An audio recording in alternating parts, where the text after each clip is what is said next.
The Cordova Recreation and Park District regular board meeting. It is Wednesday, October 17, 6:30 in the evening. Call to order. Thank you, Chair Reyes. I would like to welcome to the podium Linda Hammett. She's from Brecca to lead us in the Pledge of Allegiance. Wonderful, welcome. Thank you so much for having me. I pledge allegiance to the flag of the United States of America and to the republic for which it stands, one nation, under God, indivisible, with liberty and justice for all.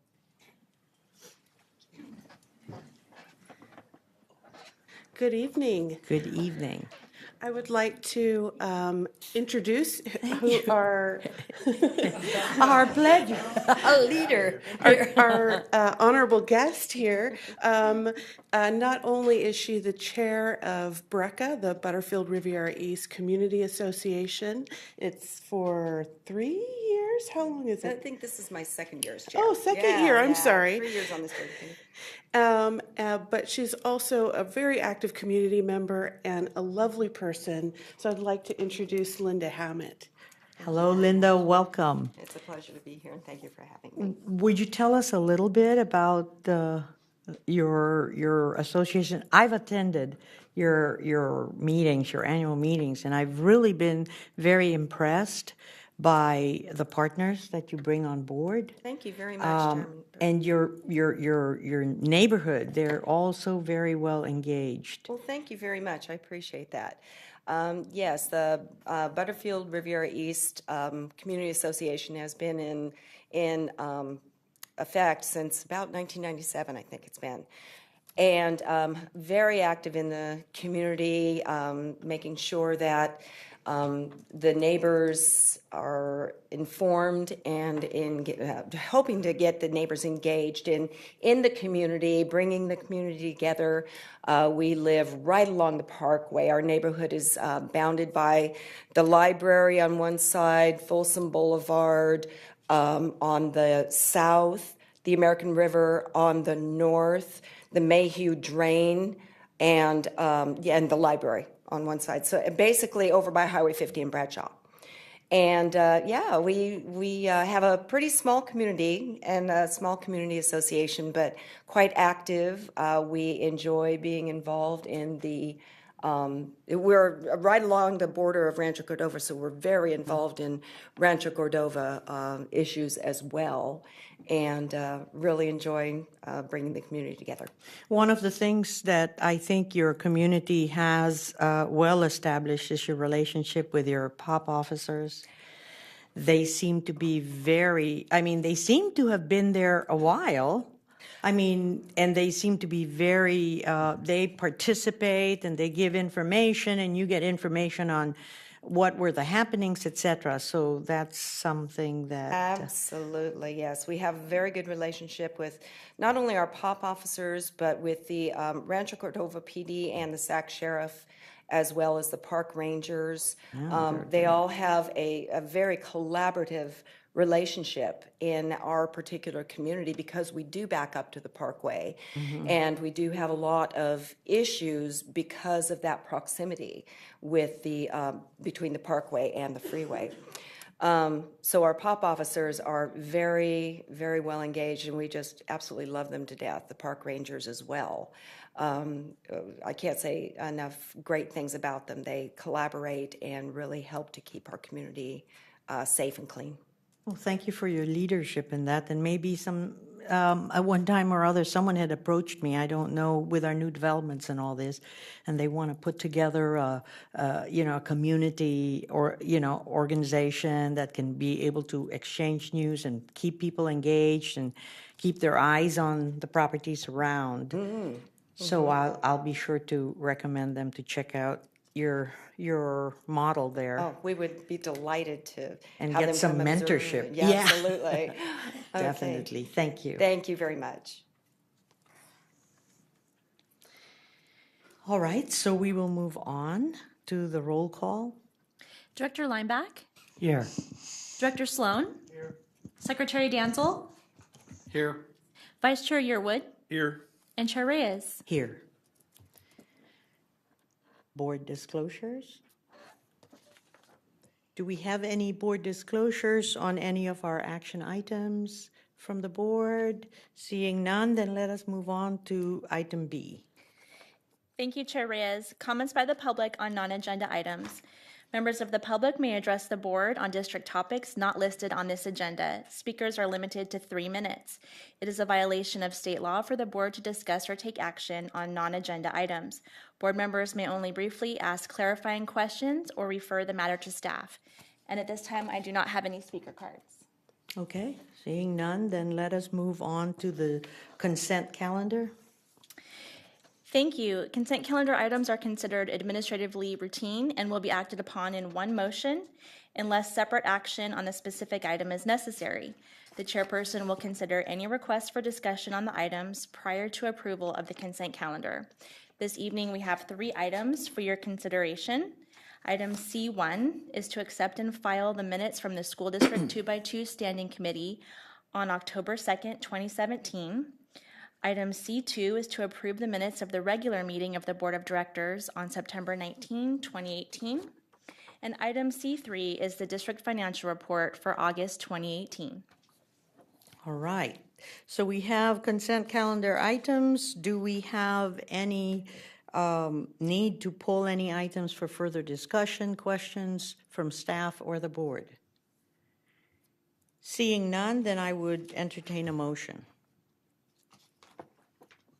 I move that the Board of Directors accept the consent calendar items C1, C2, and C3. Moved by Director Lineback, seconded by Director Sloan. Roll call vote. Director Lineback, Aye. Director Sloan, Secretary Danzel, Aye. Vice Chair Yearwood, Aye. and Chair Reyes. Aye. Thank you. So we will now move on to item D. Thank you, Chair Reyes. Item D1 is a presentation by LPA Incorporated on the Cordova Community Pool Design. This is an informative presentation only, no action to be taken by the Board of Directors at this time. And I'd like to welcome to the podium Planning Manager Laura Taylor. Hello, Laura. Hello. So I'm very excited to be part of this presentation that you're going to see tonight. The Board of Directors approved the concept plan for the Cordova pool replacement at the May 29th board meeting. Since that time, the project team has worked very hard together, moving that concept forward in design. And we do have one of our project team members, Elizabeth Sparkman from the city, is in the audience today. So Welcome. thank you for coming. Good to see you. And then our consultants, LPA, we've got Arash Asadi, we've got Anthony Harris, and Dennis Berkshire, have all been, actively meeting with us, and we've come up with, I think, we're really making progress. So, anyways, I'm going to go ahead and turn it over to them. They will share with you the status of the design based on the concept that you folks approved. Thank you.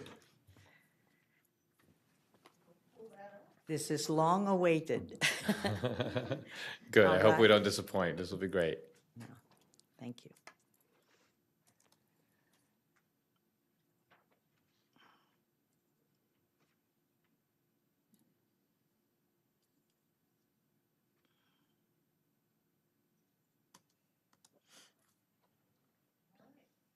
Okay. Well, good evening.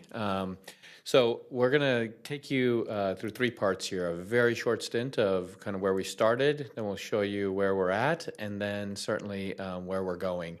There we go. So just a brief history. We were brought on board back in back in fall of 2017. We went through a programming process. We developed some initial conceptual designs, concepts, ideas, all of those things. We had a public community meeting where we garnered some feedback on some of the ideas that had been generated.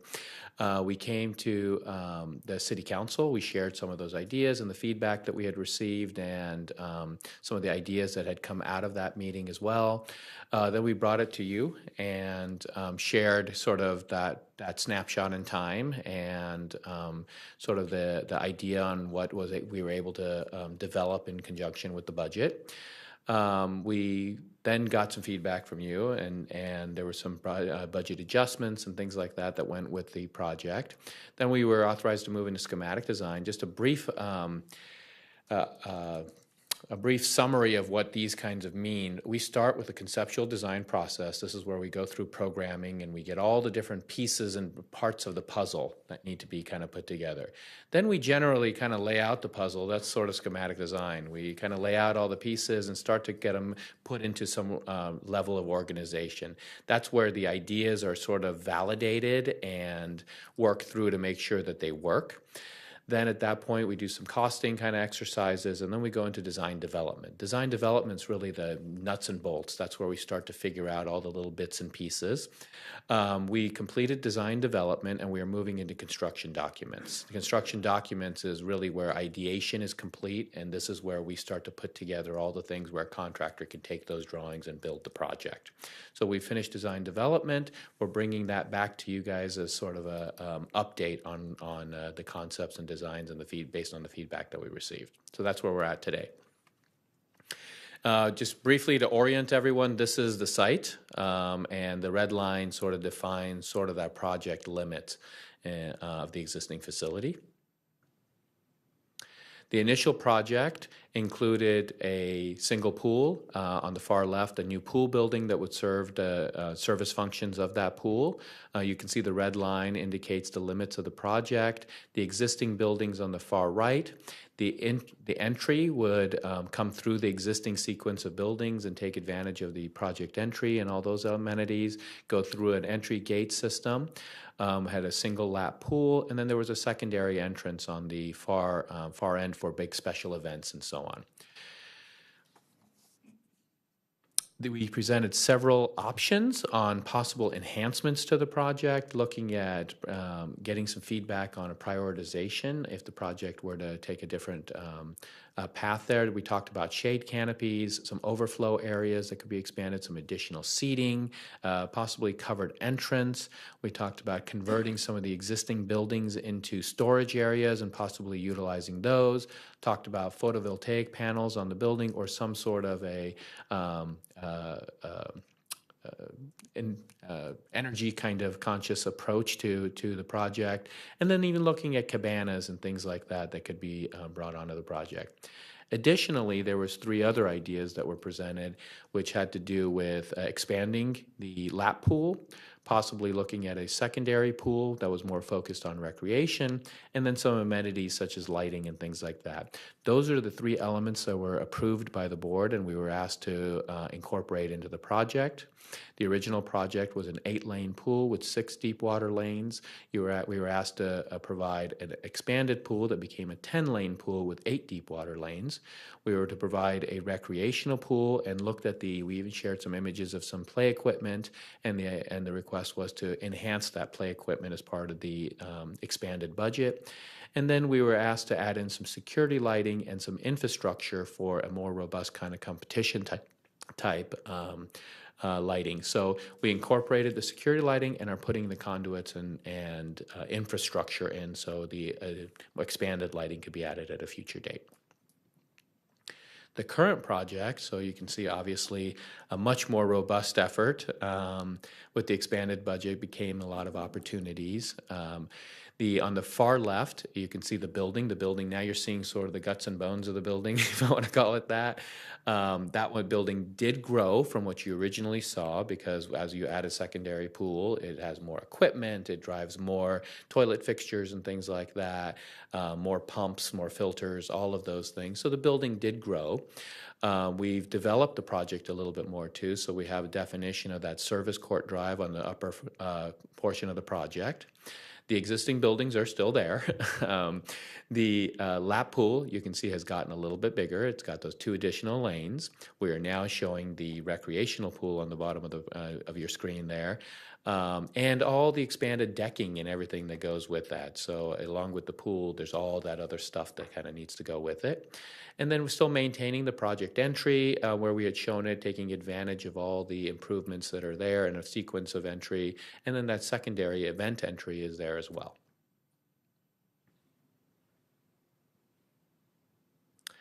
So the key pieces, we talked about the building. The building grew by about 600 square feet from where it was. We're roughly around 3,700 square foot building now.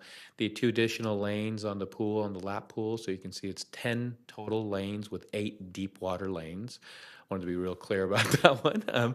And then the additional recreational pool has a 0 water entry. It's got an area for water features. It's got some lap areas there. It'll be kept at a warmer temperature to accommodate kind of that recreational component. The building itself, showing you what's in that at the top of your screen. I know it's a little difficult sometimes to orient this to the site that you were just looking at. At the top of the screen would be the lap pool, and on the right edge of your screen would be the project entry. So if you were to go through the existing sequence of buildings, you'd come in on that far right. There would be the ticket windows. On the left of that, there's a covered canopy there. You go through the entry gates to get into the project. Right at that corner is the lifeguard offices, which have windows that give them clear access to the pool deck. There's some infrastructure in the building, a janitor's room, the electrical room, and all those little kind of pieces that no one really knows exist.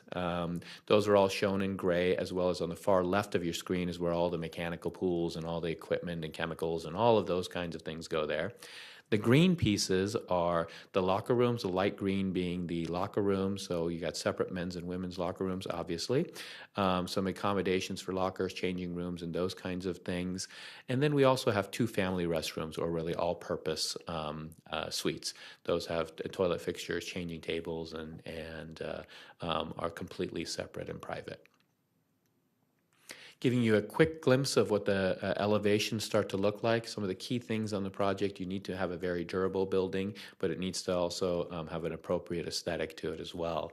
The 3 elevations that you're seeing are the elevations that someone would see. On the back side of the building, because the pool deck is depressed, you're not going to really see much of that building. There will be landscape, and it's really set down a little bit. So these 3 elevations are what you would ultimately see on the project. On the north, or far left, is really that service entrance. We have completely separate service entry from any kind of public entrance. So that's also adjoined with the fire access lane. So all of that service areas, fire access, emergency access, everything is completely separate. You can see the series of doors there that allow them to do all their deliveries and all of those things. On the second elevation on the right edge of that screen, that's the south elevation. That's where you would come down. On the left of that is the ramp that brings you down to that area. You see those 3 windows there. Those are the ticket windows. There would be a canopy there that provides some shelter and so on. And then you would go through the gates, and that far edge window is the corner window where the lifeguards would be able to see out on deck. And then the big elevation that you're seeing on the bottom, that's really the poolside elevation. You can see on the far left is all the lifeguard rooms and so on. Those doors approximately in the middle of the image are where you would enter the locker rooms, and the far right is where you would have the deck showers, and that's all the service areas that are kind of obscured by the solid portion of the building. And then I'm going to turn it over to Dennis here to talk real specifically about the pool components. Thank you, Arash. Good evening. So when we look at the lap pool, as we've been calling it, this is a pool that had started off with a total of 8 lanes, 6 deep water lanes. It was increased to a 10-lane pool. And as you can see in the elevation at the bottom, the pool has a 1 meter diving board, so it's got a 12-foot water depth to accommodate that. We have 8 lanes of deep water that can accommodate swim meet and competitive swimming as well as water polo. The water then shallows up to the end where you see the person lounging on the deck, and that's our 3.5 to 4.5 depth area. And that's all lined with walkout stairs so that for swim lessons and other activities, people can sit along the stairs of the shallow end of that pool. With this pool, with this pool then having the total of 10 lanes, if we have lap swimming that wanted to take place, typically for this type of program, we would look at this saying it could support up to 4 to 6 swimmers per lane for practice or swimming. So we'd look at this and say this could accommodate up to 60 people swimming laps at one time. In addition to the competitive venues, then we look at this and say it can support recreation use, things like inflatables and whibbits. It also has the Learn to Swim program with the stairs that make it friendly. So really a multi-purpose pool that can do everything from recreation, instruction, fitness, to competition. Then we have the interactive play pool, and as Arash mentioned before, the crescent shape is the beach entry, the 0 depth entry to the pool. That goes into wading pool depths that are 18 inches deep, where we'll have the interactive play equipment that comes in. Then it necks around where we get to the water that'll get us to 3.5 feet deep. And that's the area where in this warmer water, we can have water fitness, water exercise, aqua jogging, aqua Zumba, things like that to take place simultaneously while the lap pool is being used for other programs. Then we started looking at what the interactive play is going to be. So we looked at things with dumping buckets and pieces that the children can interact with so that they can relate to the water and to the pieces. We also look at this where we have things that are flush to the deck or to the bottom of the pool, so they're bubblers of just water, and other pieces that'll have structural amenities to them as well. We then started looking at how we could to enhance this to get more recreation value so that now this is a facility that will draw for birthday party rentals and other activities for sustainability of the pool. So with this, we started looking at enhanced and themed ways that we could come in with this interaction and how it might fit to the community, to the setting of the pool.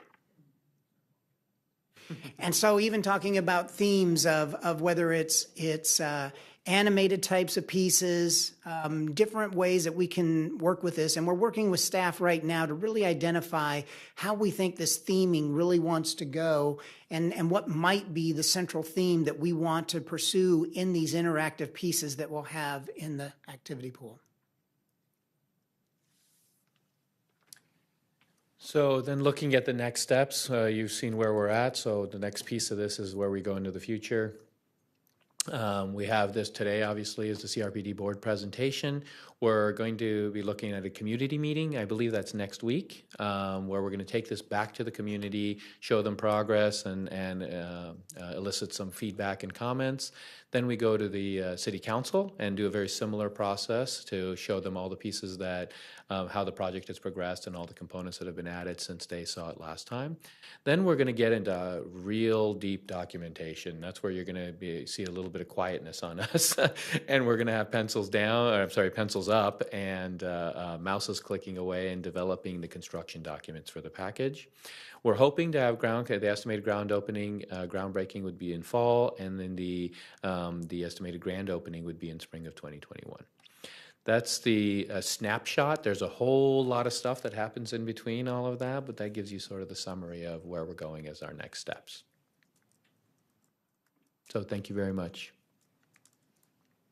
Thank you. Looks exciting. Do I have any questions or comments from our board? Director Sloan. I just had a question. I was at a meeting and the question came up on water polo. And I'm a little vague on the actual dimensions of what's required and what's adequate. Sure. So I think that the high schools, I know that Rosemont's pool is probably the same size as this pool is going to be, and they have a water polo team. So would we be having a playing high school water polo in this pool? So you're talking to a water polo player. That was my scope. And water polo can be played in all sorts of settings, but there's certainly ideal kind of situations, and then there's CIF requirements. This project does meet CIF water polo for rim-mounted goals. So it does meet that criteria. Great. Is that correct, Dennis? Yes, absolutely. Okay. He's the expert, so. That is the once answer he I has a wanted to nod. hear. Any other questions? Fabulous. It is very exciting. It looks so interesting. And I see features that I heard the community express, so I'm so glad that we're able to put that together. And again, it's like, 2021, but we got to keep going. And it really looks very exciting. I'm thrilled that we're moving along very well. I just wanted to thank you guys for all of your flexibility in this process. I know our staff are experts in their opinions on how this should be, but we care deeply about this, bringing it to the community the right way the first time. So thank you for your flexibility. I know we've been kind of exaggerating some of the nuances of this at times, and so we do appreciate it. And thank you, Laura, for leading this on our behalf. It's going really well. I'm very excited as well. It's actually coming together exactly what I think the community is going to be asking for, and they'll be excited once they get this information next week. Well, our appreciation as well. We are very excited about the project, so thank you very much. So we'll see you next week. Thank you. Thank you. All right. Okay, so now we see. That was exciting. Okay, so we are now going to move on to the committee reports. Thank you, Chair Reyes. Item E1 is a standing committee report for the School District 2x2 with the Folsom Cordova Unified School District from October 3rd, and that is Chair Reyes and Director Sloan. Thank you. Director Sloan, did you want to start off and I'll just add Sure, where I sure. can? Sure thing. And you guys had a chance to read the minutes from that meeting, so a lot of the stuff that I'm going to say The here. just want to make sure that the minutes that we have were of last year's. Oh, those were last year's year. minutes. Oh, If you it know, wasn't- because I oh. said the same thing. Oh. Before anything, I wanted to simply clarify here that the 2x2 is Vice Chair Yearwood and Sloan, Director Sloan, and I set in for Vice Chair Yearwood. That's why we'll be reporting. Okay? So it was a year since we met last, which I said the it's same. amazed me that how time flies. So there, a lot of the stuff on the agenda was a lot of stuff that we're working on a year ago and come a long way to where we are today. And the pool was one of the number one things, and we just basically reiterated what we just heard from our consultants here.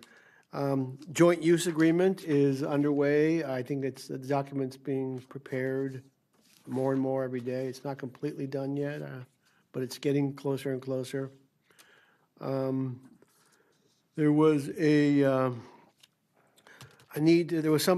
the pool project, there's some issues with the lights at the tennis court about being turned off or being turned on from a different location or something.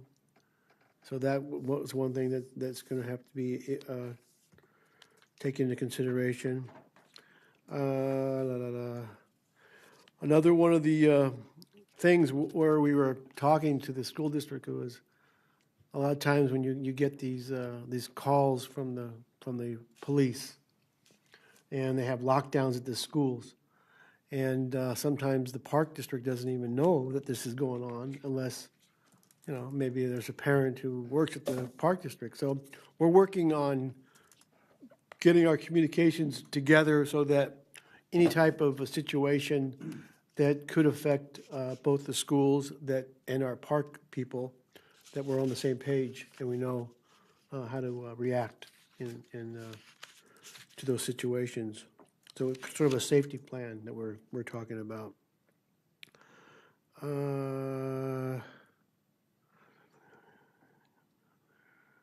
The idea of creating another hideout came up.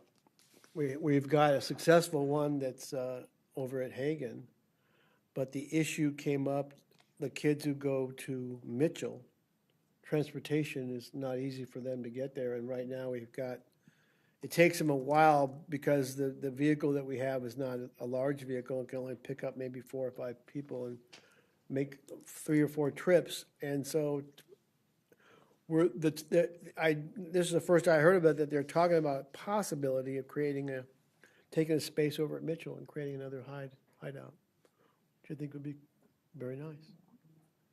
And do you want to Yeah.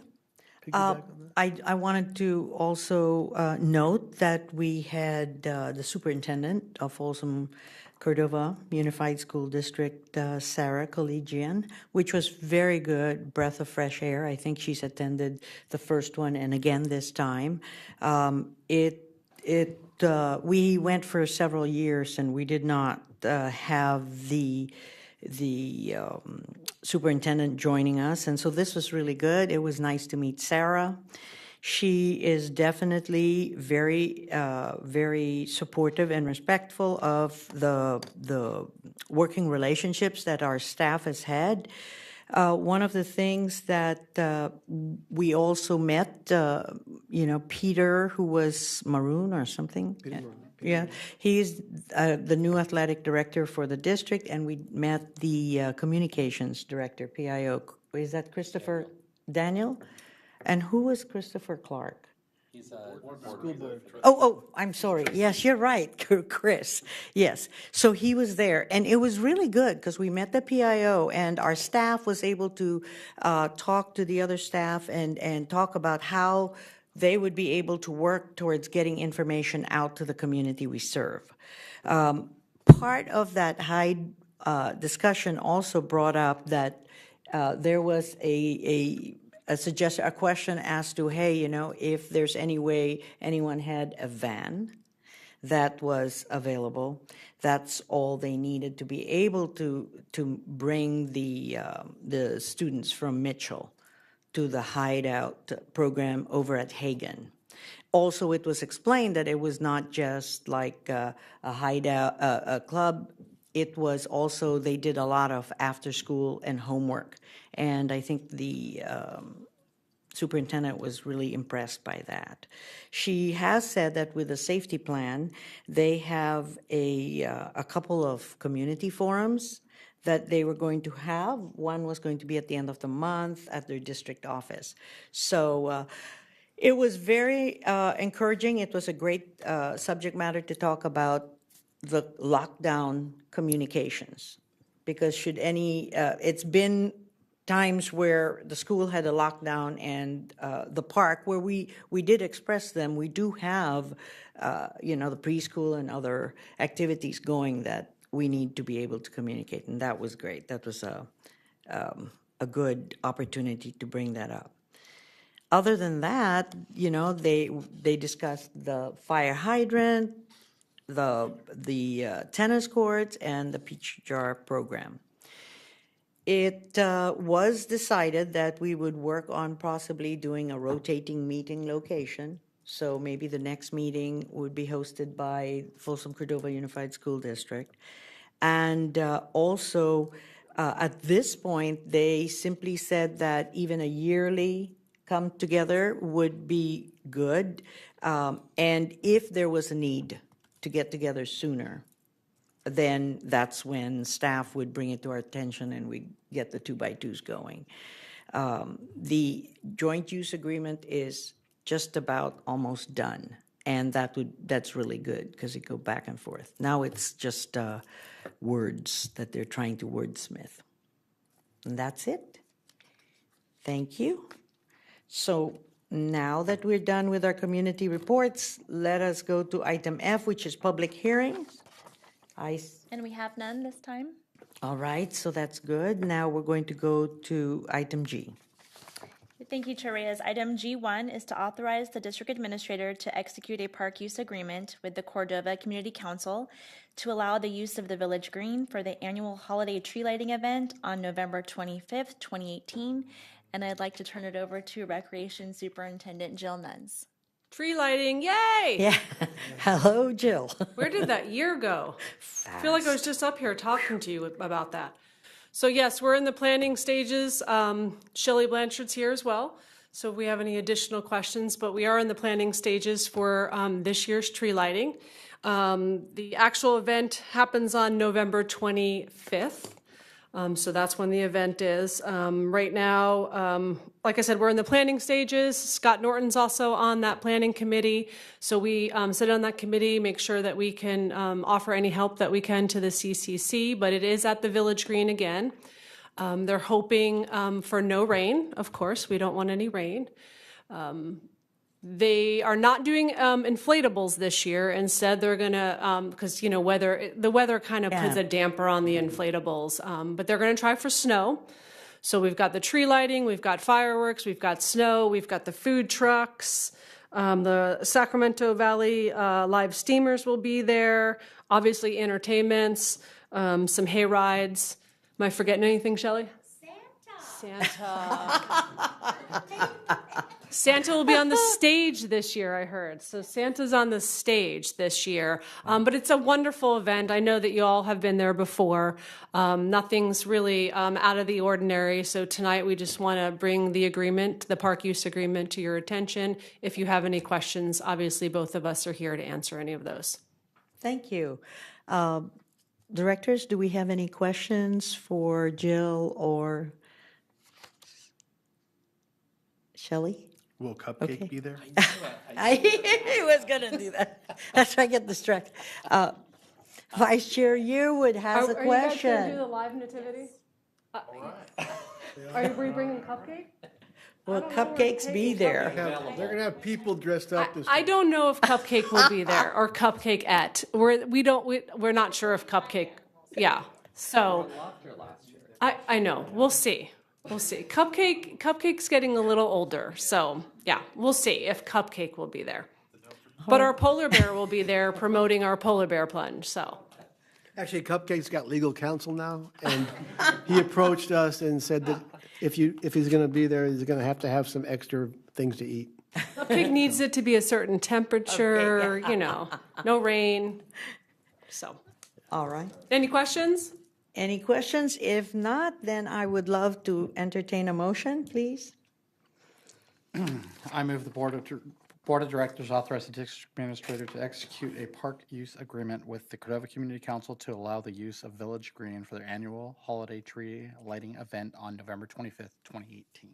Moved by Secretary Danzel, I'll second. seconded by Vice Chair Yearwood. Roll call vote. Director Lineback, Aye. Director Sloan, Aye. Secretary Danzel, Aye. Vice Chair Yearwood, Aye. and Chair Reyes. Aye. Thank So you very motion much. carries. Thank you. All right, item G2. Thank you. Item G2 is to adopt Resolution 18/19-24, approving the Park Development Agreement with Woodside 05N LP for the Douglas 98 Development Project and authorize the chairperson of the Board of Directors to sign the same. And I'll turn it over again to Manager Laura Taylor. Good evening, Chair Reyes and members of the board. So this is an exciting subject because it's going to be one of the first projects that actually has new rooftops coming into our district in the very near future. So the Representative Brian Cutting is here in the office or in the audience representing Woodside 05N LP. And so we've worked very closely together on putting together this PDA. And so just a little background on this project. It's located at the southwest quadrant of the intersection of Douglas and Grant Line Roads. It's on the east edge of the very far east edge of the district's boundary. The project itself is about 105 acres, and it'll build out to include approximately 528 total residential units. The small lot tentative subdivision map for this project includes one 7.3 acre community park and two 1.1 acre neighborhood parks.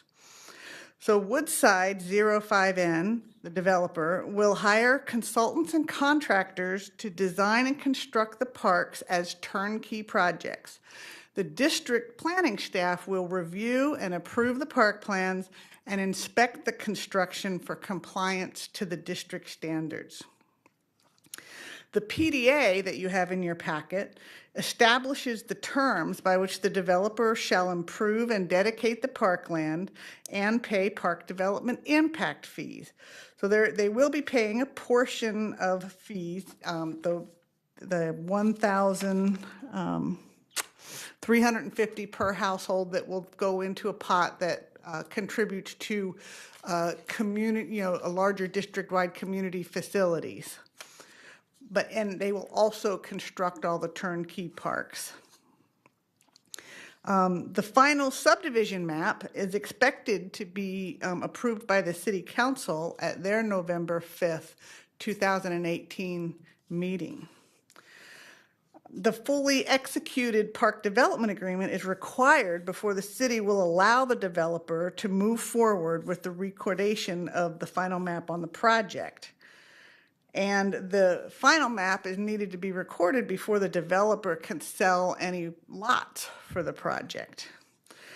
There is a condition in our PDA that requires a fair share maintenance funding mechanism, such as the Community Facilities District, and that's required as part of the PDA. So in the very near future, the Finance Department will be bringing before the board some CFD documents for that purpose. All of the district's costs in terms of staff and attorney consulting will be reimbursed by the developer per our cost recovery ordinance. And so the result of the recommended action would be that we could go do the full execution of the park development agreement between the developer and the district. And this PDA will satisfy a city requirement that is they need that before they can approve the final map. So it's very timely because November 5th is just around the corner. And it'll allow the developer to continue moving forward on the development of the residential project. Brian Cutting's latest estimate for groundbreaking on the community park and one of the neighborhood parks was sometime this summer. Fingers crossed if everything goes right. So with that, we would request that the board adopt Resolution 1819-24, approving the park development agreement with Woodside 05N. Thank you. Do we have questions from the board? Director Lineback, please. Yes, I would just, I love this district-wide fee of $13.50 per residential unit. As you know, I had a question about it because I didn't understand how it works. And then I sort of had a further question, which is, does that mean it helps to build a community center in that community-sized park, that $13.50, or does it go into? No, it will go into a pot that is used for amenities that will be in some other community parks or other facilities that this the residents of this neighborhood subdivision will benefit from. So, okay. We have, for instance, a aquatic center in the Rio del Oro area that the portion of this kind of goes into a pot for that. We have, artificial turf fields that takes more than one subdivision to contribute, the amount of population it takes to justify that. So that's what that fee goes into. Thank you. Okay. Any other questions? So you said that the estimated groundbreaking on the community park would be this coming summer? Next summer? 2019? Yes. So Brian, why don't you come on up here?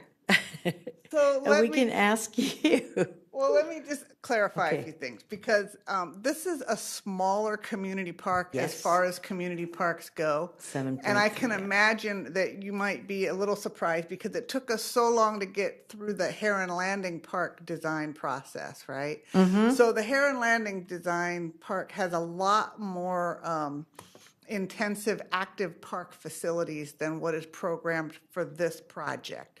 So that's one reason why it's going to happen a little faster maybe than you might have expected it to. But certainly Brian can answer any other question. Pleasure to be with you. Timeline-wise, this project has been very unconventional from the beginning. We acquired the property in April, and at the time, this, as in 6 months ago, at the time, we did not have any improvement plans drawn for anything. It was a raw piece of land with zero engineering. And with I would say a gold star team we have in place of engineers, consultants, project managers, and in great cooperation with the city of Rancho Cordova, the Parks District, SMUD, PG&E, the county. If you drive out there today, you'll see we are going to be paving a brand new Douglas Road this Saturday. So we've been moving at breakneck speed and achieving a lot of things that a lot of folks have said were not possible. And our intention, timeline-wise, big picture, is to have paved streets by Christmas time within the subdivision, start model homes January, February of next year, and start, of the three parks, the central community park break ground summer of next year so that the residents have a place to recreate and to enjoy right away. We don't want this to be a place where, there's these promises of a park are going to come someday. We want that. We want it now. That is true, So because we've, that's what happened with Heron Landing, and parks sell homes. Now, what kind of homes are you going to be having there, size-wise? Wide variety. It's a wide variety of homes. We have some small lot homes on alleys, some 45 by 75 foot alleys between, the homes are between 1,500 and 2,200 square feet. Wow. We have larger lots that are kind of a 5,700 square foot lot with homes up to 3,000 square feet. So there's five different product types, 5 different communities. Hang on. 17 different floor plans will be offered. So there's going to be a wide variety of homes available for a wide variety of family structures within Rancho Cordova. Great. Wonderful. Do we have any other questions for Brian? All right, keep it coming, keep it working, and good luck, and hopefully we do get to see groundbreaking in the summer. And that's a very, very smart thing for developers to do, because people buy and they want to be able to enjoy it. Right. Heron Landing took a while, and they couldn't understand why, but, so this is nice. That'll sell real well, property real well. Thank you. It's a pleasure All right. to be here. Thank you. So good luck. So if we don't have any other questions, then I would entertain a motion to approve this resolution. I move the Board of Directors adopt Resolution 18/19-24, approving the Park Development Agreement with Woodside 05N LP for the Douglas 98 Development Project, and authorize the chairperson of the Board of Directors to sign the same. Moved by Director Lineback, I'll second that. seconded by Director Sloan. Roll call vote. Director Lineback, Aye. Director Sloan, Aye. Secretary Danzel, Aye. Vice Chair Yearwood, Aye. and Chair Reyes. Aye. Motion carries. Okay, so we will move now to item G3. Thank you. Item G3 is to authorize the district administrator to publish the notice inviting bids for the construction of the Riviera East Park Walkway Replacement Project. And I did make a little notation change there to remove the word community out of the title. So it's Riviera East Park. Yes. And I'll turn it back over to Manager Taylor. Okay, another exciting project brought to you by the Measure J My Parks Enhancement Fund. Yes. Good, good, good. So we're very excited to be embarking upon another highly desired project within our community. This was a project that we've heard a lot about and gotten a lot of community input about the need to replace and even place some new walks in Riviera East Park. And so we've got the plans and specifications completed, and there's a diagram in your packet that with the dashed lines that shows you exactly what our construction project will replace. It'll be replaced all with concrete.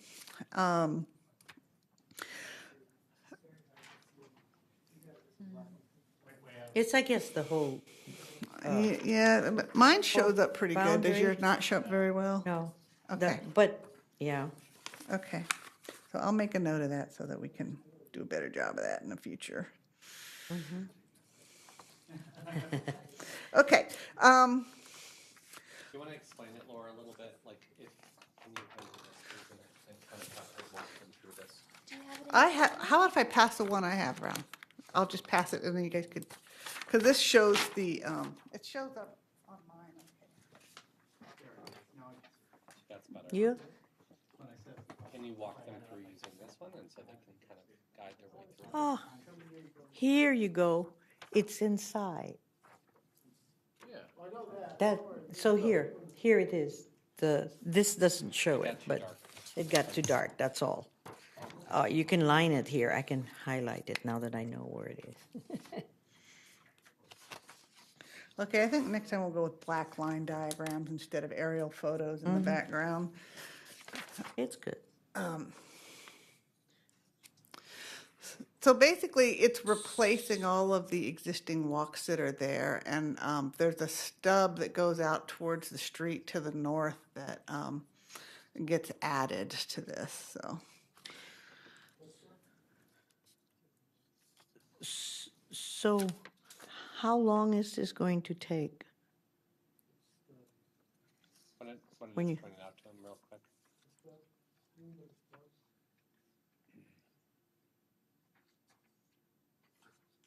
So it is this one right in here. That's gonna be all right in there. I think right now it's either not there or it's so deteriorated that it's. Pardon? Yes. Well, I'm guessing that it goes into a street connection. I'm not sure if it's Appalachian Drive.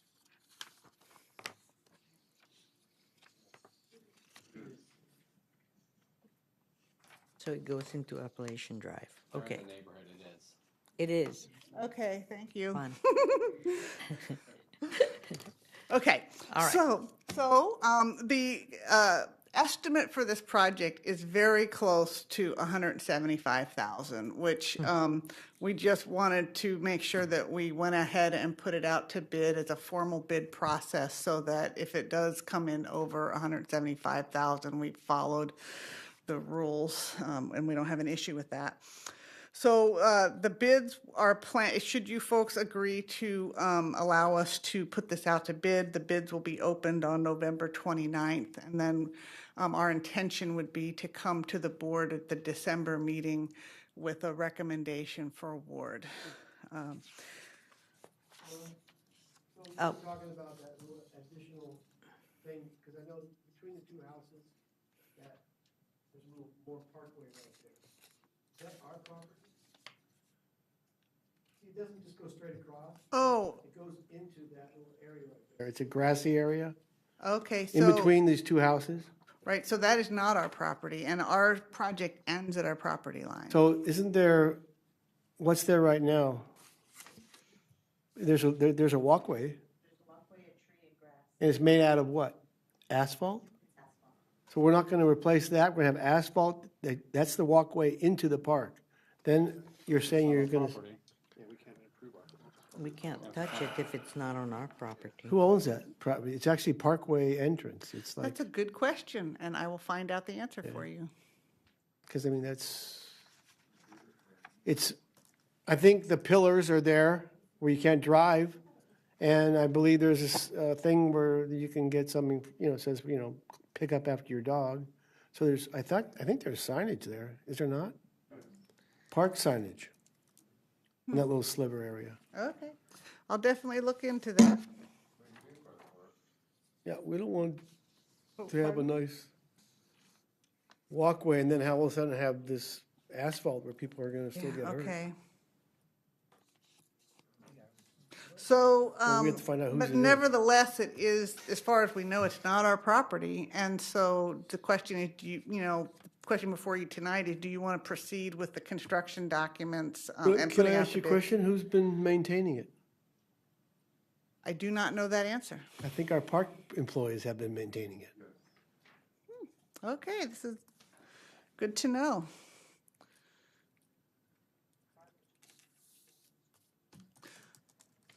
Okay. So,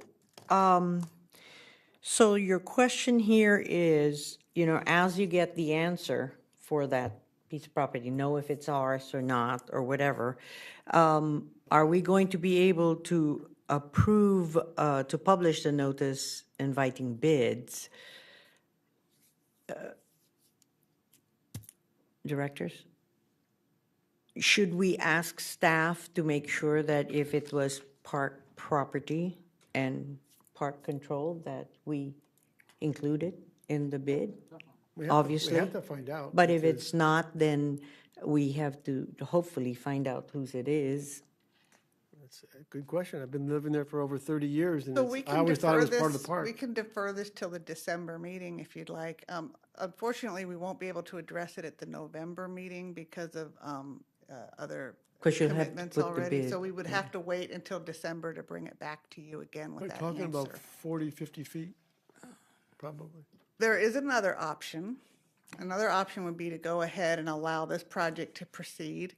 And we could look into that and consider it, if it ends up being our property and we have the ability to make changes on that property, we could consider a change order to the to this project. And we That's could right. give you an update in our bullet points at a later date. That's another option. That might be a good option, because this way, because once we postpone the notice for bids, and we will not, we're postponing the whole process for start and all. How do you feel about that? Well, I mean, I'll make a motion Directors. for it, but I still think that that's important that that area is done. Totally. I think It's- staff it's- has It's it. an entrance to the park. It's an entrance, an exit. It's, people walk it every day. It's not, and that's, more homes are going that direction than they do from Mira del Rio. Are Unless you sug- drive to Mira del Rio. Are you suggesting that we should improve it if it is not park property? I'm suggesting we should look into it and find out what we can do to get it developed. I'm not saying for us to vote on doing that, but you need to look at that part of the park. It could be a liability if it's not. So, But the thing is, I think we just need to make sure that if Someone's it's not liability. park property, we cannot even plan on it. And if it's not park property, then, and staff will check into that. If it is park property, and as staff had said, that can be included with a change order Right. into this, but at least the bid is out there and it can come back, and we can at least have a feel of the price that we can get in our November board meeting, which will be November 14th. It's an earlier board meeting, We so. won't be able to bring it on November 14th because of prior.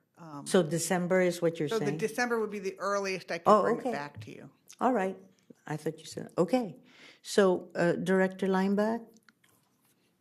Yeah, I don't really have a question. I don't really see a problem with approving going forward with the bid process. I think it's pretty clear that our own planning staff will make sure that the bid request will include our property, Everything that's in our property. everything that's in our property.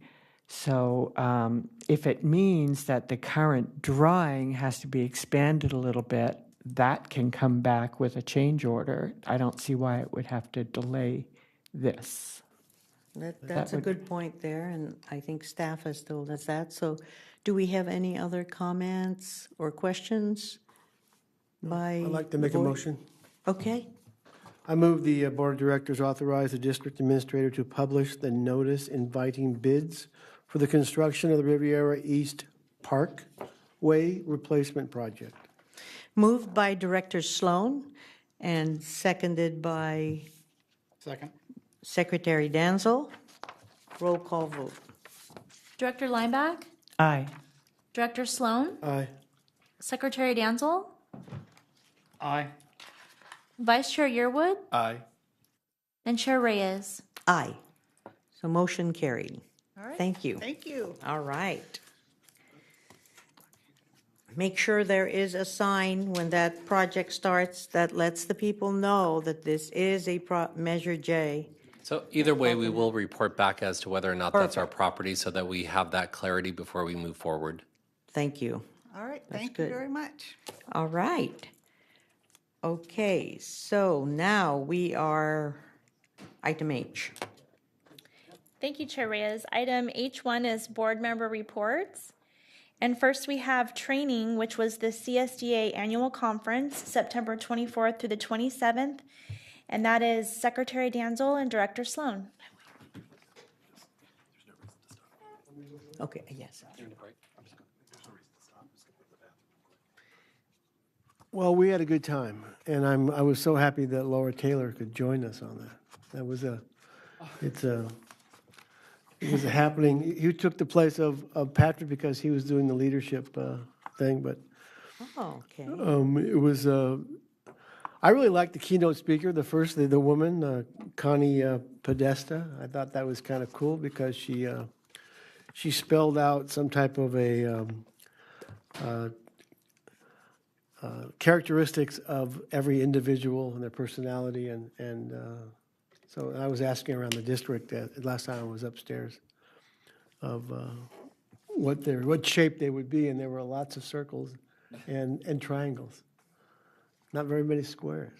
Squiggles. Go squiggles. No, it was a very few squiggles too. But I basically took a lot of. I tried to go for some of the courses I've never taken before, and one was building a personal brand, which I thought was going to be your district, but actually was a branding myself. So it deals with my community, people that are coming into contact with me, and I thought that was an interesting one.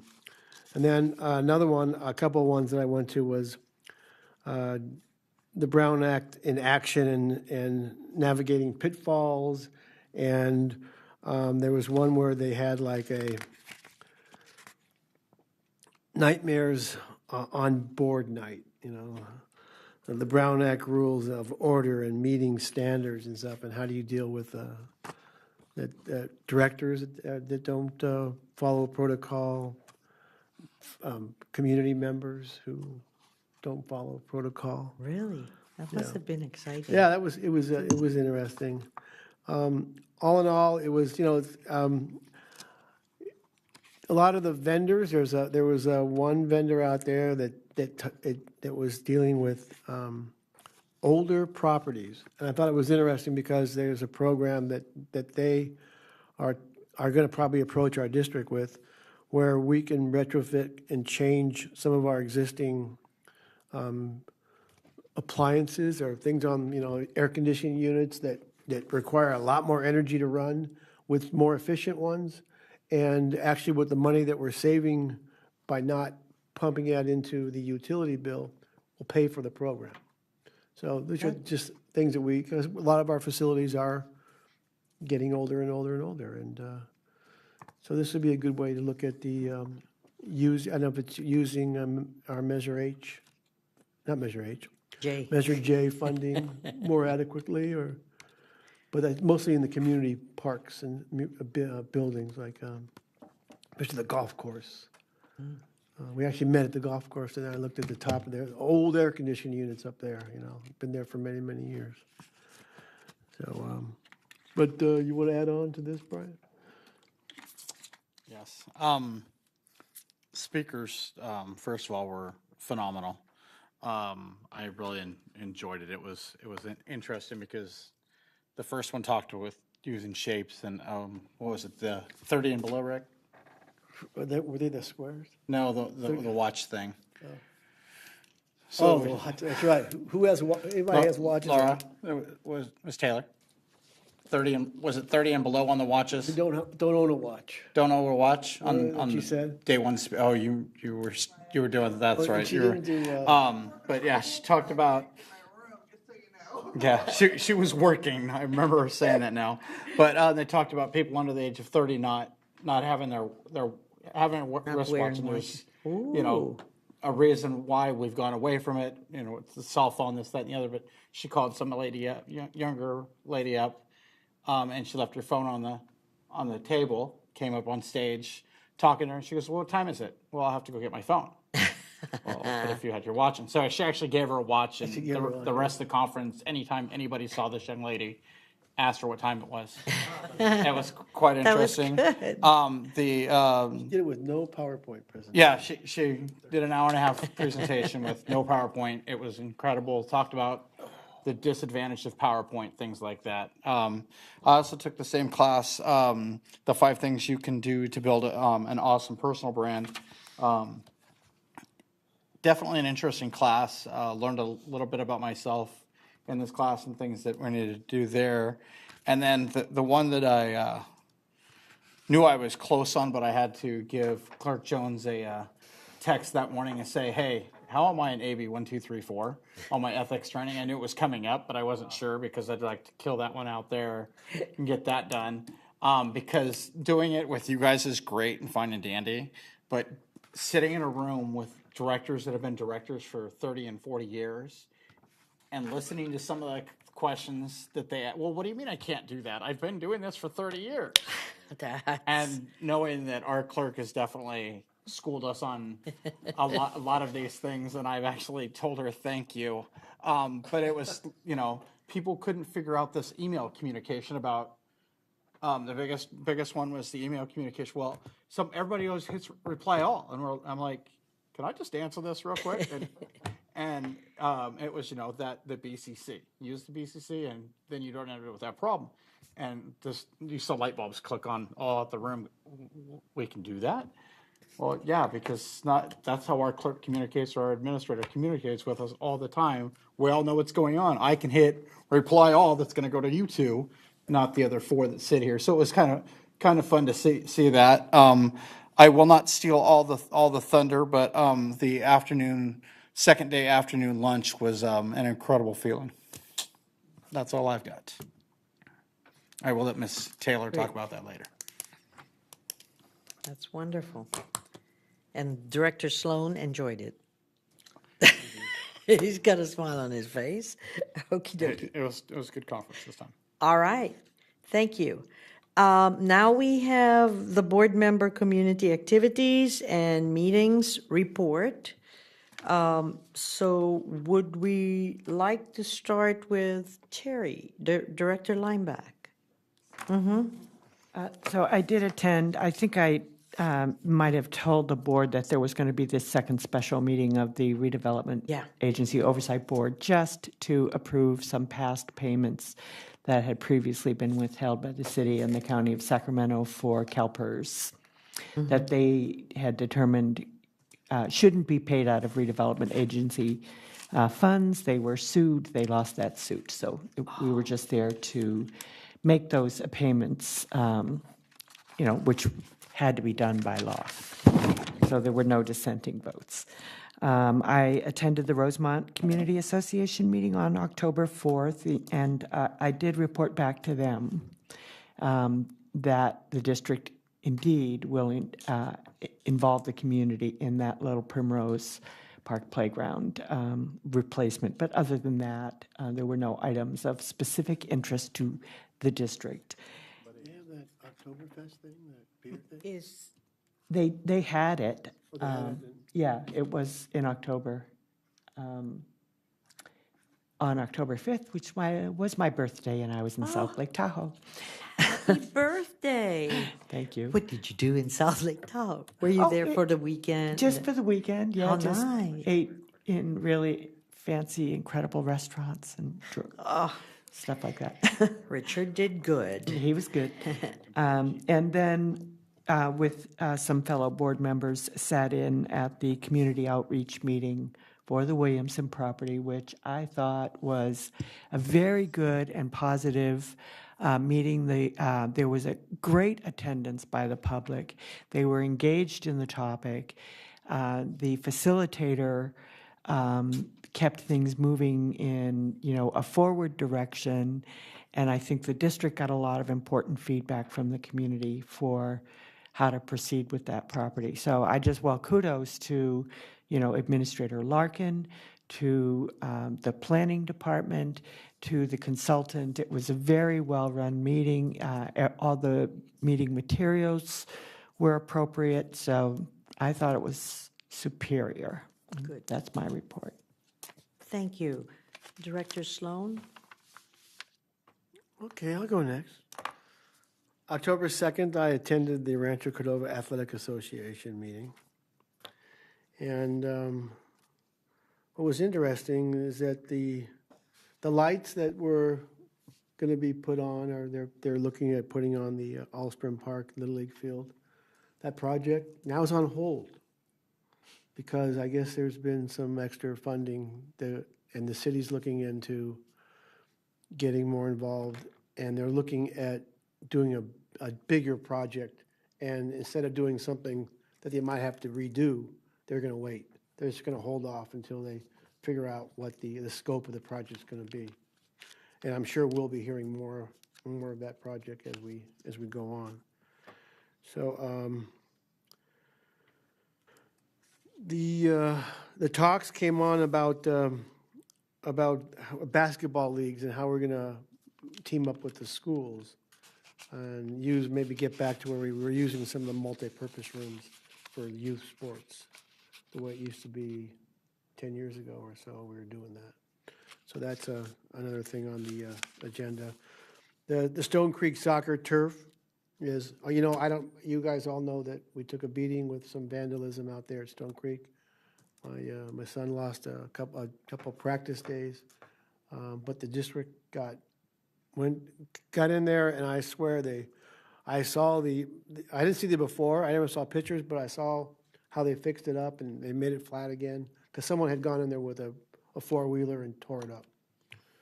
And I was Too bad. yeah, and it caused them to lose 2 fields of play. But there's an $8,100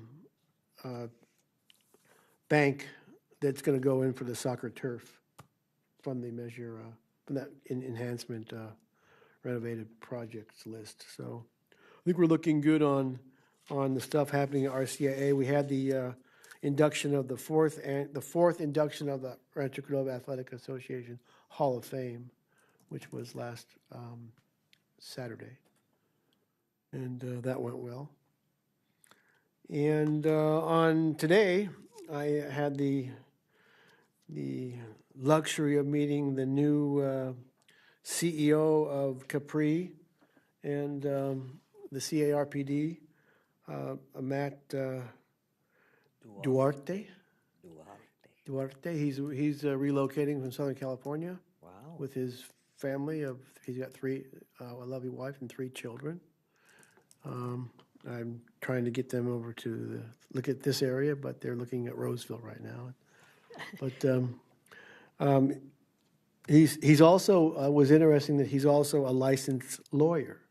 Okay. So sometimes if there's as part of the perks of being a member now could be if you have some questions that need to be illegal and you don't want to have to whether you need our legal counsel or not, you might have some questions that this guy can answer.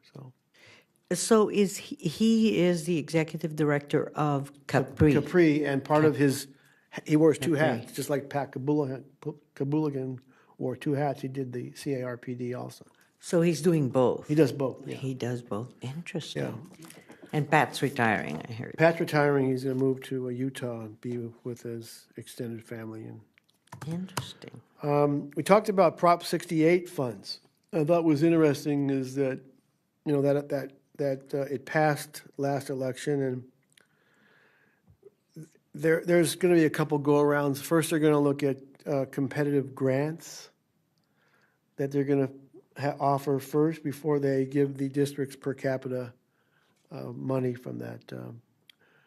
I guess there's some entity that divvies out the funds.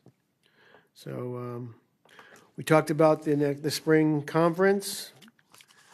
It's going to be May 22nd through the 24th. That's Wednesday. It's right after Ledge Days ends. And can you guess where it's going to be? Yeah, they just can't get around the price of this one hotel compared to what other hotels are going to cost us for rooms and stuff. So we're back up at the Tahoe Lake Resort. Lake Resort. Yeah, so hopefully we'll all be able to make it this year, and next year. And this Friday is the Rosemont Homecoming Community Parade. You guys want to come out there and check it out? It starts at 3:30 on Kiefer Boulevard. And I think that's all. Thank you, Director Sloan. So now Secretary Danzel. I just have one thing to report this time. It is the Williamson Property Community Meeting. I agree with Director Linebaugh. It was well attended, a lot more than I thought it would be. I was glad it was well attended. And it seemed like it was pretty much the neighbors from right within those couple blocks or that community itself, which is definitely good because they're the ones going to be most affected by it. There was some difference of opinion, but I think we got most of that worked out. And I made this comment to our administrator that night, that maybe we need to start half hour early and go over who CRPD is and where their money goes, and so we can actually have some more time on the actual project. But it was very interesting to see what people knew about the district, what people had no clue what government agency we were, where we got our funding from, whether it was the feds, the city, the state. Them directly is where our funding is from. So it was quite interesting. But the facilitator heard from several people that night. Fantastic. He did exactly what he needed to do. As Director Linebaugh said, it was well moved, and he just kept things going, even with the hangups we'd get there, and even the one or two negative comments that came out at first. By the end of that meeting, I don't think those negativities were there at all. I think the minds were changed, and it wasn't us that changed them. It was true fact that changed those and made things go in the right direction. So I'm can't wait to see what meeting number 2 brings. So okay, that's it for me. Thank you, Vice Chair Mike Yearwood. Vice Chair Michael Yearwood. We're so informal tonight. I have nothing. Thank you. For my sake, the community outreach meeting that we attended, I think I was counting as best I could, and I counted about 46. So yes, that's a wonderful show. Yeah, 46 interested, engaged community members, and it was really nice because it was a whole mix of diversity and age even included, which is really good. The facilitator was really very good. One of the things that I really liked about him was to be able to, he says, we're here to listen to what anyone has to say, good, bad, or indifferent, and he handled it very well, very respectful to all. Yes, that was interesting, huh? From behind, they were saying like, wait a minute, what's the district? And that's where we had. So that's a very good reaction. We know now, like anything else, even in the Gold River, they don't know who runs their parks. And so it's really, I think, hopefully we get on our marketing and whole communications and all that and start getting people to see that the parks around, the parks of Cordova Rec and Park District is theirs to enjoy. It's not just limited. Also, this Saturday, October 20th, there is the quarterly meeting for the board that I joined, the California Association of Park and Recreation Commissioners and Board Members. I have to write this letter down. I know what they say. I know I always mix it up. But anyway, they are having I've attended their monthly executive board meetings. And I've listened, and it's normally telephone web because it's the whole state, right? But this time, I guess it's going to be in Lake Forest, all right? They have the north, and then they'll have the south, and all these meetings. And what's going to happen is this is more of the quarterly annual whole group meetings. So it's interesting. I'm still getting a hang of what they really have as activities that can involve us. They are definitely, one of the concerns they were trying to bring up was water, the cost of water, and how it was affecting their districts. But they're also looking for more participation and more members. And Jim Simpson is working at bringing in more park districts and special district members to join them. And they also are looking for officers for the board. And I told them, you got to give me some time first. Because they're like, we've got the secretary position. Are you open? I'm like, I haven't really even gotten the hang of it. So anyway, but we are meeting, and I'll bring you any decisions or activities that they're going to be having soon. Report on to you. Okay, so now we're going to go ahead and move on to our board H2. Thank you. Item H2A is to appoint the agency designated representative for closed session labor negotiations for the district administrator employment agreement. And I'm just going to highlight a few things here in the staff report, and then I'll turn it over to Chair Reyes to make some comments. We were directed at the last board meeting to bring this item forward as we begin the process for the administrator evaluation. This is the first step. I listed the California Government Code that explains why we do this before we head into closed session, so that's in your staff report. I do want to point out that the agency designated representative receives instructions from the board regarding labor negotiations, so they do not act independently. They act on direction of the full board. This appointment is intended to continue throughout future administrator employment agreement labor negotiations, regardless of who is elected the chairperson. And then also of note is that the board may change this representative at any time. So with that, I'll turn it over to Chair Reyes. Yes, and last board meeting, we were discussing this, and we kind of said we had our whole evaluation process down pat to some extent. We don't need to appoint an ad hoc committee to do any further setting. But right now, what we're here to do is we are here to appoint the agency designated representative for closed session labor negotiations. At this time, last year, the board, last 2 years, or last year, the board appointed Vice Chair Yearwood to do it. When we were talking and with staff, and even as I presented to you, my suggestion was to have it so that it would allow each of the chairpersons to participate and become the labor negotiator. Okay, so what I'd like to propose is that we establish, instead of saying a person's name, we say the position. And so what I'd like to propose is that the chair of the board, as it changes or whatever, will be the negotiations representative, designated negotiations. Chair Lamarck, I only have one comment on that, and it's just because, sorry. No problem. I'm thinking too far ahead. It's like, Chair Lamarck. Yeah. That's okay. So Chair, ooh, it's going to be a night.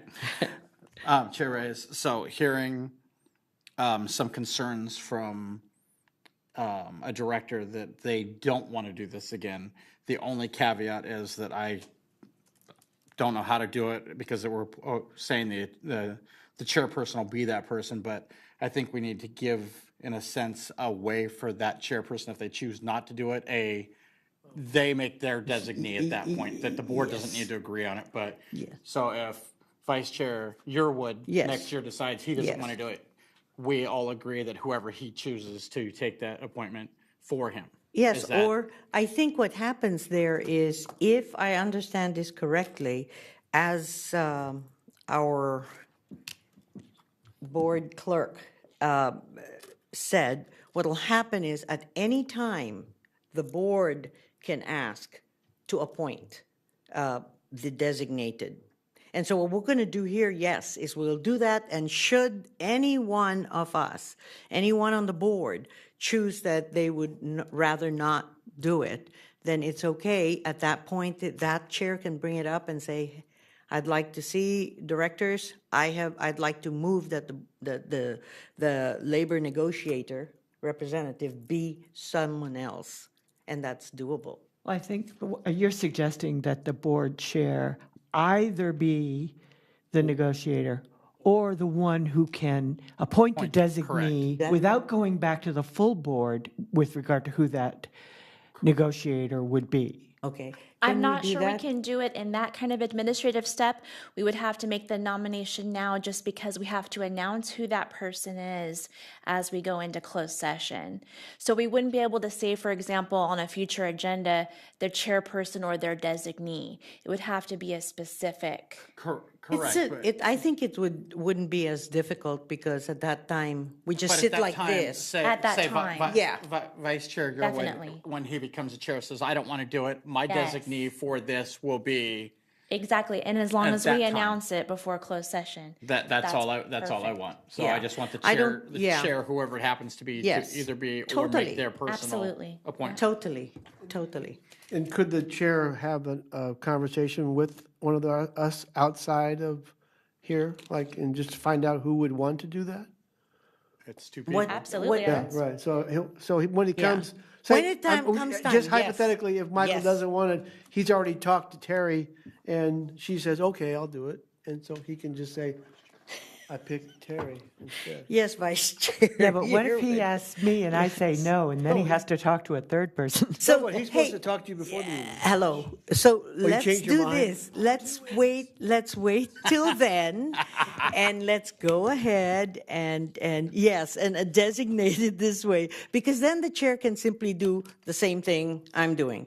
Say, hey, you know what? At this time, I would like to renege and ask the board to appoint another chair, and I would like so and so, Is and it a- then the board can just say yes or Is no. it a- Am I right? is it a That's more difficult- official. Okay. Is it a difficult process? Don't you just have to do Rochambeau and Sloan? you want how much? Okay, I'll Thank Rochambeau. you. Thank you, Director Sloan. So, okay, so let us move forward with this. And I guess, does it have to be an appointing, move and, okay, so I need a motion. I move the Board of Directors appoint the board chairperson as the agency designated representative for closed session labor negotiations for the district administrator employment agreement. Moved by Vice Chair Yearwood, seconded by Director Sloan. Roll call vote. Director Lineback, Aye. Director Sloan. Secretary Danzel. Vice Chair Yearwood, Aye. and Chair Reyes. Aye. Okay, so motion carries. All right, so now we're going to move to I, item I, comments on non-agenda. Yes, we'll turn it over to Administrator Larkin. Sure. Thank you, Clerk Jones. Just some highlights from the past month. I was accepted into the Leadership Rancho Cordova program. I attended. Do we need to call a break? Just move Are on. we okay? Okay, shall we just continue? Or okay. Does anyone need another break? Okay, Okay. continue, please. Attended a 2-day retreat to get oriented into the program. It is a program that will conclude in May of 2019. Met some great people, and I'm looking forward to the program. I hosted, well, as we've been talking about, the Williamson Property Outreach Meeting, which I thought was very, very successful. In fact, it was probably the most well-attended community outreach meeting I've had in my career. Good. Surprisingly, with that vacant property, it was of interest of so many people due to the history, and really, I think it's because of its location. Coloma is such a main thoroughway through this community for years that people were always wondering what it was going to be. So it was really interesting to hear their, I guess, breathe out when they knew that it was not going to be a gas station or a hotel or something that would have not been a desirable choice. So they were very pleased that it's going to be a park, and I was really happy to be able to share that with them and ease their minds finally. We have a whistle stop coming up on Friday at 11:30 here at City Hall. There are candidates that are going to be speaking for their campaign. I will be planning on attending that as well. We have a Thanksgiving holiday potluck coming up. And I will go back to that. Yeah, it's on Thursday, November 15th at 11:30 at Hagen Building 1. And at that time, there will be, at the December 11th meeting, there will be a recognition of the holiday or recognition of employees for longevity and those things coming forward for December. In addition to that, we have our board meeting that will be a week earlier, as you know. Just wanted to make sure you noted that it'll be on November 14th at 6:30 here, of course, in the chambers. We will also be off November 12th in recognition of Veterans Day. So that's going to be quite a week. We're off Monday, we have Tuesday, and then we have our board meeting Wednesday. So November is going to be quite a short month. So just keep that in mind, please. District-wide monthly report under the financial, you'll have noticed that in the salaries for the month of August, it was a little higher than typical. It's because we had a 3 pay period month, and that is different from last year, so I wanted to just bring that to your attention. And then Matt Goodell, I know it's a little quieter than usual in here, but he is at the PGMS conference in Louisville, and he is presenting on time management.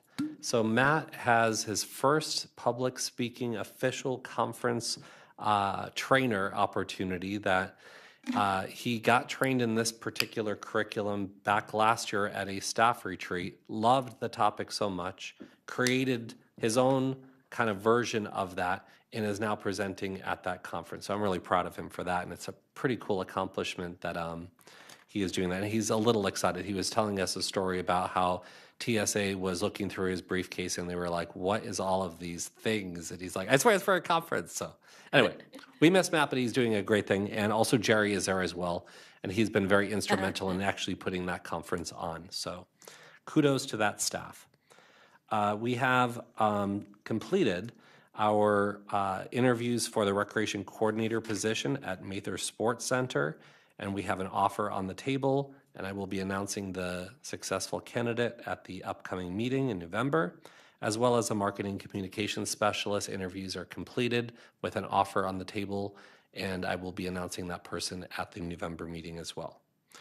Interviews for the facility supervisor position will be taking place next week, and we also have a park maintenance worker 1.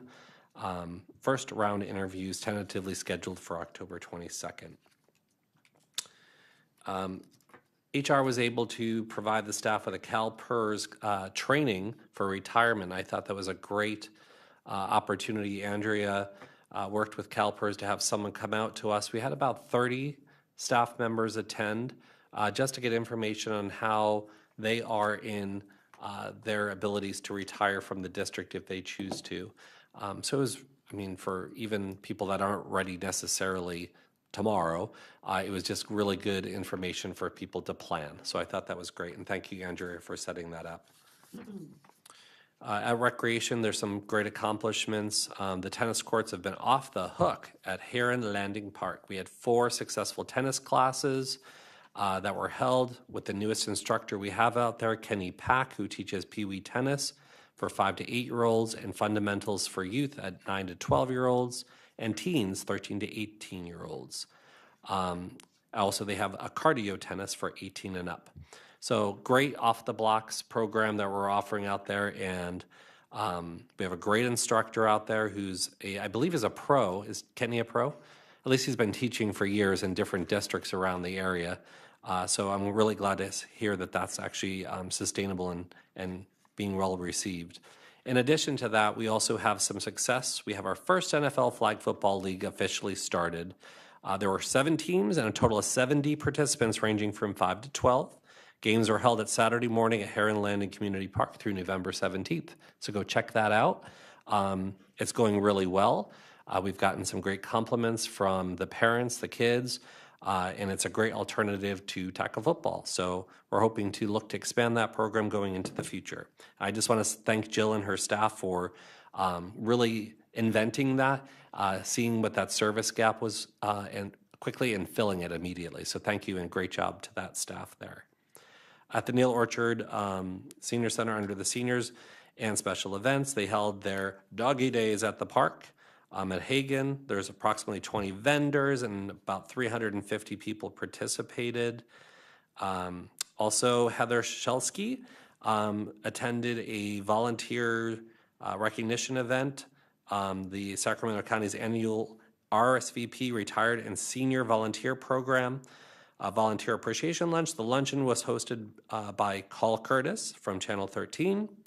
Our very own Minnie Connor was the only one who was awarded with 30 years of dedicated volunteer service, all of which was completed at our senior center. So Minnie received a standing ovation for her years of service, and I have to say that's pretty incredible. For someone who has dedicated their volunteerism for 30 years at our location, it's very proud thing. So we might have Minnie come to a future meeting and so we can meet her and maybe she can lead us in the pledge. So really great for us to be able to recognize our volunteers. In preschool, the kids are in full swing. We have 35 students in 3 classrooms, which is a great turnout so far. And we're always open to recruitment as we go through. The Hideout held its first teen late night program for the school year, and they're doing some pretty cool projects after school. As I mentioned at the 2x2, we are all offering now homework help, not tutoring, homework help for the kids so that we have a staff person in a quiet area in that conference room for kids to go in. The parents are kind of saying, hey, this kid needs an hour, or this kid needs a half an hour. So we respect that, and it's going really well. It's a nice component to add to that curriculum that we offer in the after-school program. The pool replacement, you got the report this evening. Thank you, Laura, for really taking the lead on that. It's been a lot of work, and clearly we're moving forward with it, and I just really appreciate Laura's efforts in this. It has been a lot of work, and I really appreciate her facilitating all of that. We also are obviously very in the water with our planning at this point. Douglas 98 draft park development agreements, PDAs, Douglas 98 subdivision plan reviews, and Montalena Park B design reviews with the naming selection. All of them are coming fast and furious going forward, and Laura's going to get everything done before she goes on her trip to Italy. Just kidding. So they're really, really coming quickly, and Laura has been just knocking it out of the ballpark and getting responses back as quickly as she can with accuracy and consistency. So thank you for that. In page 73, there is a listing of our updates on our grants. Also in the improvements, we are completed at this point with the storage building at the senior center. We were given grant money from the city of Rancho Cordova to build a senior center storage area for pottery, I believe is the use. If you want to add to that? Not quite finished. We still got to Painting. paint it and we got to put some shelves in it, but we're mostly there. It's up. It's standing. So yes, we got to do a little fine tuning of it, but for the most part, staff worked really hard. They did it from scratch instead of just getting a prefabbed, unit delivered. Nope, we can't do it that easily. We have to actually build it from scratch, and unfortunately, none of the parts were labeled, and so we were able to have our park staff put it together, and it was quite a challenge, but they did it, and so it's still in progress. It was a kit, actually. Well, yeah, so. It's like an IKEA set. So that's what I call it. So, but anyway, great job with the staff. It was a little more challenging than one would thought. So, also, thank you for Laura attending the CSDA conference. I would actually like to turn it over to you for just your impressions about the award so that you can kind of highlight that moment, I guess, for us. Whew, well, I almost get a little emotional thinking about it because it was a really special moment for the district, but also for me and my career. And, I started out my career with a goal of I wanted to work on an award-winning project, right? And boy, we're just like winning awards left and right. So I landed where I'm supposed to be, I feel like. So that, and also, it was great to hang out with Rick and Brian at the conference to do some socializing on a little bit at the banquet and some of the evening events. So that was great. But the CSDA did a fantastic job putting together a video about Heron Landing Park. And so leading up to the actual presentation of the award, they showed this video that's about maybe a 3-minute video. And I'm hopeful that we'll get it on the website. I'm not sure we've done that yet.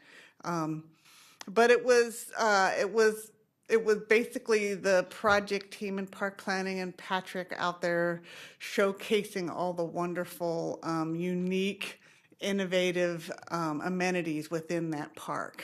And they showed that in the background, and that was something to be proud of, I thought. And, it was just personally a very wonderfully satisfying moment. And I just really cherish it. So thank you for giving me the opportunity to be here with you and going on this wonderful journey that we're on to build the most wonderful park district in the entire world. Okay.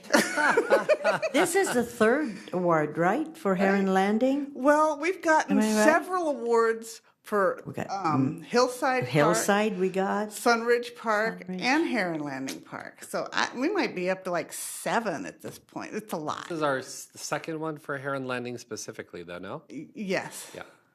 Okay. And right now it's in the running for consideration with the local chapter of the ASLA. So that award banquet's coming up, and they're not revealing yet whether, where we actually applied for two different categories. One is the park course, the Lincoln Village Park course, because they wanted to have a category for projects that were designed by government employees, that was a lot of community input, and not necessarily a project that required a lot of money. Because let's face it, I mean, if you got a $10 million project going up against a $100,000 project, there's no competition there. So they created a category. So we submitted that Lincoln Village project. We think we have a pretty good chance on that. And then we also submitted the Heron Landing Park. So we'll see. Wonderful. Get them both. I'm so glad I asked her to report on that. Yeah. Thank you for your passion and all your work. Might I add, when she went up to accept the award and she spoke, which she was a little apprehensive about that, but she did a great job, and she never said I. it was always we, you know, it was like we did this and it was a team that accomplished this feat. So I thought that was great. Wonderful. Thank you. Thank you. Thank you, Laura. Also bringing your attention to page 75, which is the special events invitation page. There's a lot of things going on in the month of November and later in October. And that concludes my report. Any questions from our board? Thank you, District Administrator Larkin. Okay, so now the next one is information items. Thank you, Chair Reyes. Item J1 is articles, correspondence, public outreach. We have 2 letters, one CRPD newsletter and one senior center newsletter. And Administrator Larkin asked if I could provide an update on these 2 letters that we had. The first was regarding the CRPD Conflict of Interest Code update. And as you recall, we originally did that item in August and then had to do a little cleanup item at our special meeting last week. So the update on that is that the final has been submitted to County Council for their approval and taken to the Board of Supervisors after that. So once that's all completed, I'll report back. And then Director Sloan was kind enough to provide the update on the new Executive Director for Capri, Mr. Duarte. So that letter is also in your packet. Matt Thank you. Duarte. All right, thank you. Future agenda items, meetings. Yes, item K1 is regarding the November 14th board meeting, which is our new date. So far on the agenda, we have to approve and sign certificates for employee recognition. That, of course, prepares us for our recognition event in December. And then we're also going to have an item regarding holiday office closures. Okay. And then we have the calendar. All right. Anything on the calendar that you need to bring to the attention of the board?